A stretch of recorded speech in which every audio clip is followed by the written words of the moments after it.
you ever heard a story so packed with love and fame and scandal and jaw-dropping twists that it feels too wild to be true? A story where the stakes aren't just high, they're astronomical. Picture courtroom showdowns, family feuds, billions of dollars on the line, and a cast of characters straight out of a Hollywood movie. Well, that's the story we're going to be diving into tonight. It's the life, the death, and the legacy of Anna Nicole Smith. Before we get into it, I do want to share a quick disclaimer of sorts. See, the stories that I share on this channel are based on real life events, and I've done my best to ensure the facts are accurate and true to life. That said, some details may have been expanded upon or adapted for storytelling purposes. After all, this is Final Affairs, where we explore the legacies that people leave behind and the chaos that sometimes follows. So I want you to sit back, grab your favorite indulgence, and let's get into it. See, Anna Nicole Smith wasn't just a woman. She was an experience. Born Vicki Lynn Hogan, she climbed her way from small-town Texas to global stardom, becoming a household name with a life that seemed larger than life itself. But while she dazzled the public with her beauty and her charm, Anna Nicole's story was full of heartbreak and tragedy and chaos. It's a tale about love, about loss, about ambition, and the staggering cost of poor planning. At the center of it all is a legal battle that is so intense that it went all the way to the US Supreme Court. It's a fight over a $1.6 billion estate. Yes, you heard that right. $1.6 billion. And it spanned decades. It destroyed relationships. It created one of the most infamous probate cases in American history. And as we'll see, it all comes down to one critical truth. Promises mean nothing without proper planning. Let's dive into Anna Nicole's early life for a minute. Vicki Lynn Hogan was born on November 28, 1967, in Mexia, Texas, about 90 miles south of Dallas. See, Mexia was small, quiet, and not the kind of place where people really dreamed big. But from the beginning, Vicki wasn't like everyone else. She stood out. She was tall. She was striking. She was a magnetic presence that hinted at the star she would one day become. Her family was far from glamorous. Her father's name is Donald Hogan, and he walked out on the family when Vicki was still just a baby. He left her mother, is her name, to raise her and her siblings alone. Virgie was a no-nonsense sheriff's deputy who worked hard to provide for her kids, but warmth wasn't her strong suit. The household was strict, and Vicki often just felt stifled. She wanted more. It didn't seem like it was possible, or she didn't know exactly what more really meant from her small town beginnings. She just wanted more. School wasn't a happy place for her either. She was teased for being tall and awkward, and her curvy figure made her a target for really cruel jokes. She tried to blend in, but she couldn't. You're too much, people would say, but to Vicki, it felt like she was enough. And I commend her for at least attempting to be confident in the face of all of that bullying.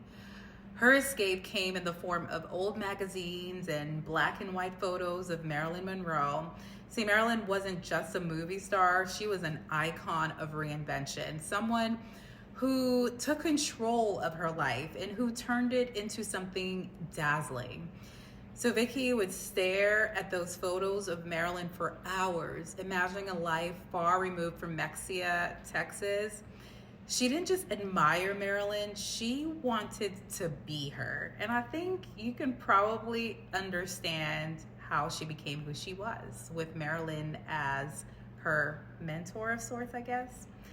But life had other plans for Anna, and at 17, she married Billy Wayne Smith, a fry cook that she met while working at a local fried chicken joint. It wasn't a grand romance, it was more about finding stability in a life that often just felt unstable. And a year after they were married, she gave birth to her son, Daniel. And from the moment that he arrived, Daniel became her entire world. He was her rock. We'll talk about her transformation. So her marriage to Billy Wayne, it didn't last. By the time she was in her early 20s, she was a single mom living in Houston, working low-paying jobs to make ends meet. She loved her son, Daniel, fiercely, but life was hard. She waited tables at Red Lobster, she stocked shelves at Walmart, and she scraped by on minimum wage. She did everything and anything that she could to make a way for her and her son. And she often wondered if this was all that there was going to be to her life. But everything changed when she started working at Gigi's, a strip club in Houston. It wasn't glamorous, but it was a chance to take control of her life. On stage, Vicky transformed.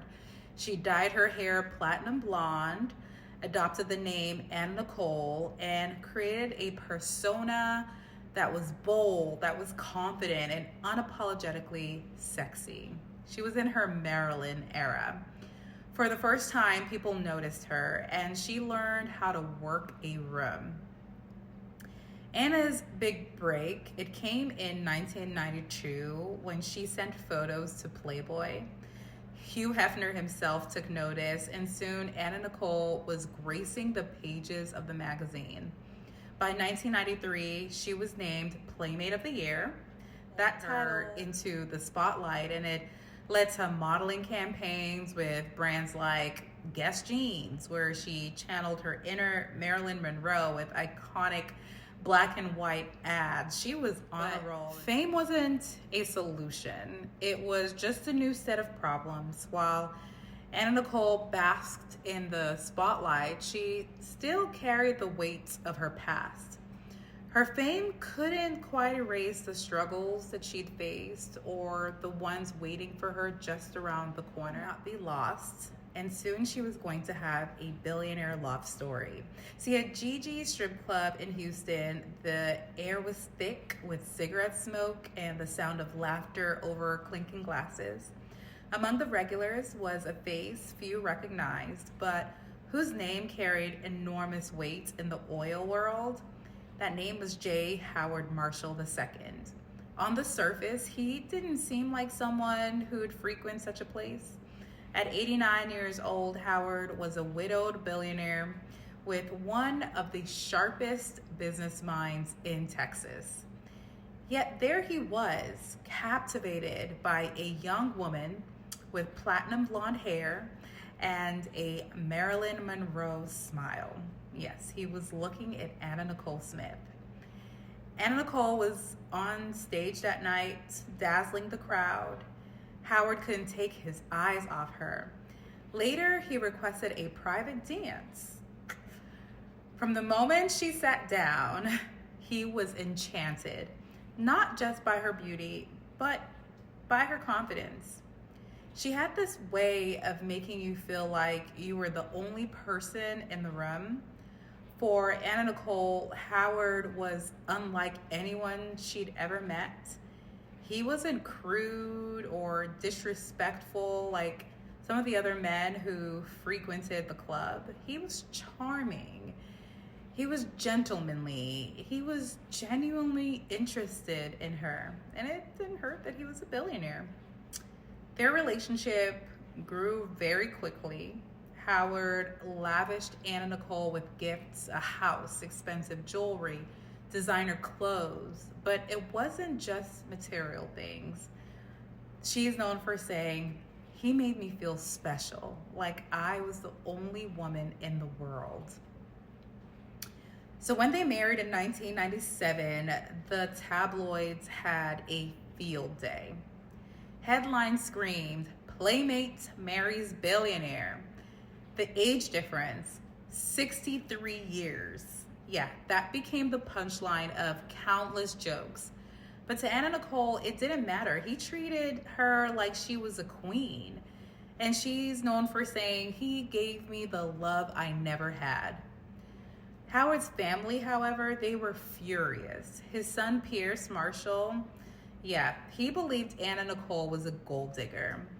And he believed she was exploiting an elderly man for his money. He was heard to say she was after one thing, and it wasn't love. Who's to say? I mean, it's a 63-year age gap. Who's to say? It really could be love. And I don't really know that you can put an age on love. But she was in her 20s and he was in his 80s. So, yeah. On the hot August day when J. Howard Marshall II passed away, Anna Nicole's world literally crumbled. She'd been at his bedside in his final moments, holding his frail hand and whispering words of love. But as his chest rose and fell for the last time, she felt an emptiness she couldn't describe. She is known for saying, "I lost my best friend." Her voice trembling when she would say that, just with emotions. Grief quickly gave way to anger when she learned the details of Howard's estate plan.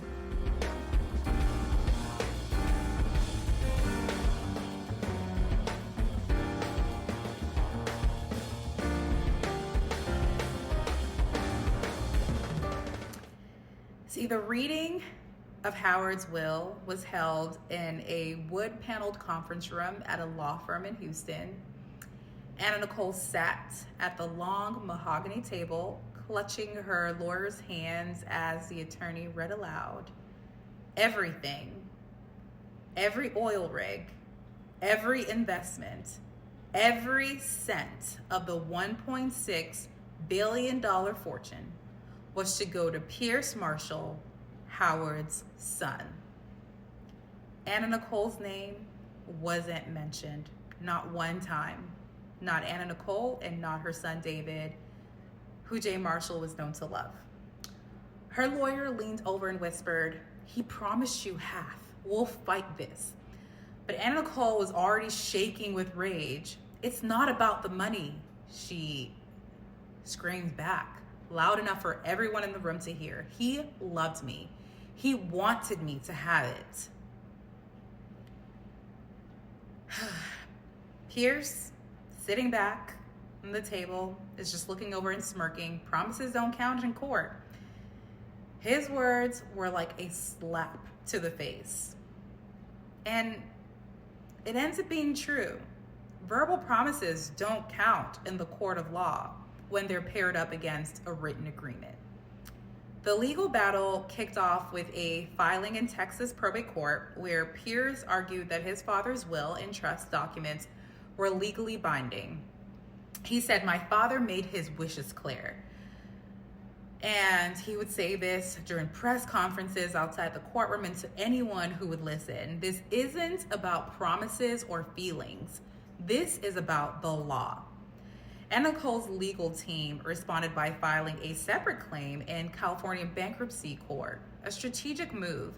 They alleged that Pierce had interfered with Howard's intentions. They alleged that they had evidence that J. Howard Marshall wanted to leave half of his estate to Anna Nicole.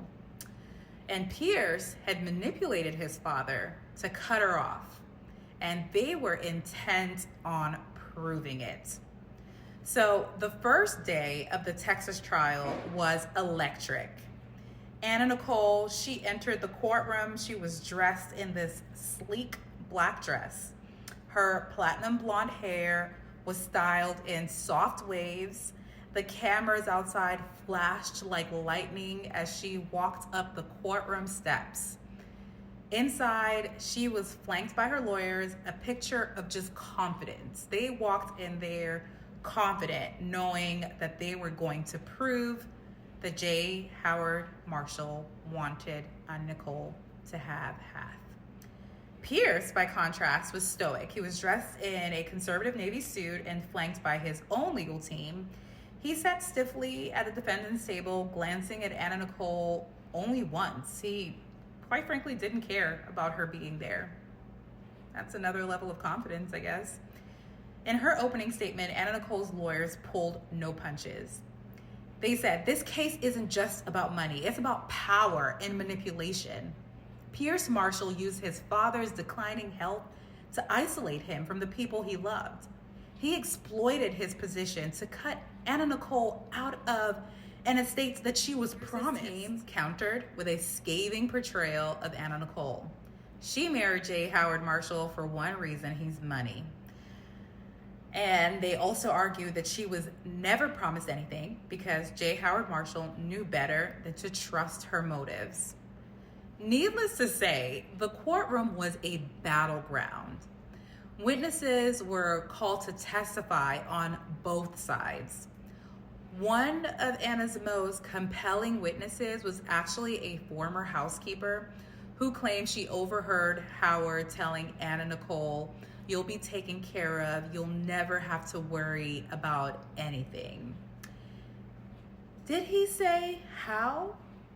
Pierce's lawyers would ask during cross-examinations, because the how is key, right? It shows intent. It shows that this is what he actually wanted to happen and he made it so.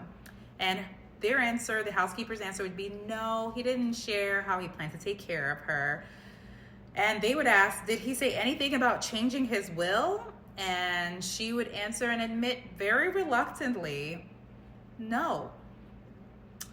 On the flip side, Pierce's lawyers brought forward a former financial advisor who testified that Howard had expressed concerns about Anna Nicole's spending habits. This advisor would say that J. Howard Marshall told him he didn't trust her to manage money. He wanted to make sure his estate stayed within the family. Now, as his wife, Anna Nicole would be part of the family? Who knows? Juicy allegations and tactics in court. Yeah, the Texas trial, it featured damning allegations from both sides. Anna Nicole's lawyers accused Pierce of isolating Howard in his final years, controlling access to his father, and ensuring he had no chance to make changes to his will. Which, if true, then it does sort of negate the will. One particularly dramatic moment came when Anna Nicole's lawyer presented a series of emails between Pierce and his father's doctors. In this email, the lawyer said in court, holding up the printed copy of the email, Pierce instructs Howard's doctors to limit visitors. Isn't it true that you were trying to keep Anna Nicole away from him? Her lawyers are now asking. Pierce's lawyers, of course, objected, but the judge did allow the question. And Pierce's response, that's ridiculous. He responds that he was protecting his father from undue stress of visiting with his wife. And so the lawyer pushed back, undue stress, or were you protecting him from Anna Nicole? That's a very valid question. Was he in fact trying to isolate his father from Anna Nicole, his wife? While the courtroom drama unfolded, Anna Nicole's personal life also became tabloid fodder. Paparazzi hounded her, capturing every misstep. One particularly cruel headline read, "Playmates turned train wreck." Behind closed doors, Anna Nicole struggled. She often spent nights awake pacing her Beverly Hills home, chain smoking cigarettes and popping pills to calm her nerves. Her son Daniel, he's now a teenager, he became her confidant, and that's a huge burden for any child to undertake. And she would tell him, we're going to win this, you know. And at one night as they sat on the couch watching late night TV, she said, when we win this, we'll go out of this circus and we'll have a real life. She was tired of Hollywood and the paparazzi. And Daniel would just look at her, and all he wanted was for his mom to be happy. That was his wish for her. They were best friends. He was her rock, and she relied on him. When Anna Nicole gave birth in 2006 to her daughter, Danny Lynn, it seemed like a fresh start for her. She named the baby after Daniel, hoping it would bring them closer just as a family. But tragedy struck just 3 days later when Daniel, her rock, her confidant, her firstborn, who had flown to the Bahamas to meet his baby sister, was found dead in Anna Nicole's hospital room. The cause of death was a lethal combination of methadone and antidepressants. Anna Nicole's scream echoed through the hospital corridors. Why Daniel? Why him? Why my baby? She was clutching his lifeless body and she was screaming, "Take me instead." Heart-wrenching. Her grief was just unimaginable. Friends described her as a shell of her former self. She couldn't function. She just was lost without her son. Understandably so. That's a lot for one person to have to endure in one lifetime. Anna Nicole's life was a whirlwind, glamorous, chaotic, and utterly unforgettable. She lived boldly, she loved fiercely, and left behind a story that will be talked about for generations. She was a woman who defied the odds, who reinvented herself time and time again, and who left an indelible mark on the world. Her life wasn't perfect, it was far from it, but it was hers, and it was lived with a fearlessness only few of us could match. So let's take a moment to remember her, not just for the headlines or the scandals, but for the woman she was. And let's take a lesson from her story too. Because if there is one thing Anna Nicole taught us, it's that life is unpredictable. We may not all leave behind billions or make Supreme Court headlines, but we all leave something. And what that looks like, well, that's up to us as well. Until next time, my friends, remember, every final affair tells a story. Make yours worth remembering. Anna Nicole's life was a whirlwind, glamorous, chaotic, and utterly unforgettable. She lived boldly, she loved fiercely, and left behind a story that will be talked about for generations.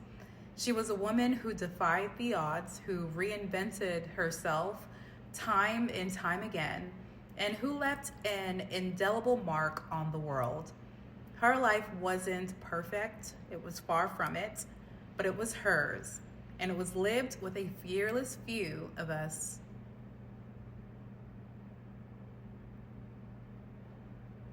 can match. And it was lived with a fearlessness only few of us could match. So let's take a moment to remember her, not just for the headlines or the scandals, but for the woman she was. And let's take a lesson from her story too. The legal chaos surrounding J. Howard Marshall's estate, that really underscores one critical lesson. Estate planning must be clear, it must be comprehensive, and it must be updated regularly. Howard's failure to make legally binding provisions for Anna Nicole, even if he truly intended to, which we'll never know, it created decades of conflict. Promises, no matter how heartfelt, hold no weight in court without written, notarized documentation. And to add to it, Howard's reliance on a traditional will rather than establishing a living trust opened the door for a probate dispute. A trust could have bypassed the court system entirely, ensuring that his wishes were carried out without interference. But that's not what happened here. One thing Anna Nicole taught us, it's that life is unpredictable. We may not all leave behind billions or make Supreme Court headlines, but we all leave something. And what that looks like, well, that's up to us as well. Until next time, my friends, remember, every final affair tells a story. Make yours worth remembering.